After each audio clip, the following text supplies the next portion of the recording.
山歌、採茶、通化劑，講到台灣嘅客家文化，當到刻板印象就會咚咚咚走出來。不過一條印象啊，一向都離唔開山呢。人講嘅逢山必有客，無客不出山，可不都講咩？台灣客家人大體分布啲山腳下，按你講起來，客家美食當然係老山嘅有關。我講係大部分應該都係山東行嘅事。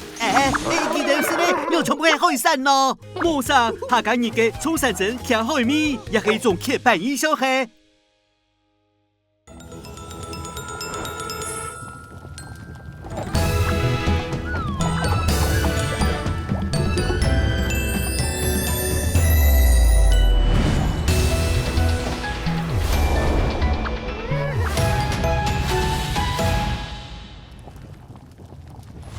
講到客家朋友嘅歷史，還沒有講到一山淚滿山頭，擺過來駛過去嘅大遷徙。我哋土豪來台之前，客家人確實係喺中國南方嘅山腳下。後面後則開始研究客家族群飲食文化傳統，當就會對所多樣嘅時期，佢哋到底是點乜嘅東西呢？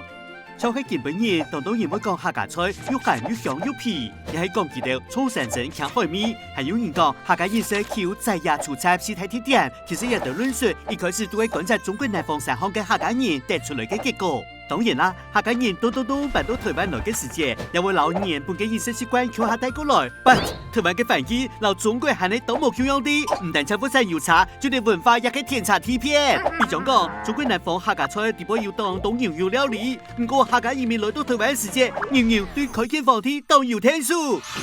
仲唔係生春天的工期啦，食牛肉嘅天時期就冇變咗台灣客家族群嘅飲食傳統咧。辦復過後，客家朋友當到東西就剩唔多誒，不過今日要沙地新的味素，發現一位多好食的東西。喺台灣，客家人也先先來到秀里，也去愛山的地區安身立命。華山當然是山，竹筍、番薯、爛鋪子種下食起來啦。But 喺百米嘅遷徙過程當中，還係要當到客家人辦到離海無一樣嘅做菜，你從飲食啦，當然受到太好嘅影響。超過屏東嘅家東鄉，要超過一般的人口都係客家朋友。鴉片嘅板條，皮糖要用冰淇老蚵來煮成拉米，基本就係超級無敵可以見客家料理。另外，啲宜蘭台南屋嘅就用沙琪，客家人對薑腦專門變做超級五面，鹹面五江順康嘅沙琪傳湯，泡在米粉湯，保證半黏黏嘅客家海米。有時節，客家人也會喺海船點出幾道嘅好水路，就會拖入海水嘅西部一帶，就會用魯東式嘅技術，讓海山做成結，打開規個呢塊高高嘅魚肉，也是可以當天數嘅客家美食咯。嘰里呱啦講到呀，客家人嘅文化從來就唔係當上場當中央。喺遷徙過程，客家族群經接觸新嘅環境資源，族群文化嘅樣貌也變咗涵蓋複雜多年咧。台灣係一座海島，客家文化老一初島嘅海洋文化，也產生嚟當中複雜嘅連結關係。從喺1980年開，台灣嘅遠洋漁船開始喺太平洋留遊藝也就開始用於到同時期見到見有名聲嘅客家草料地方，變做日後料理嘅靈魂色彩。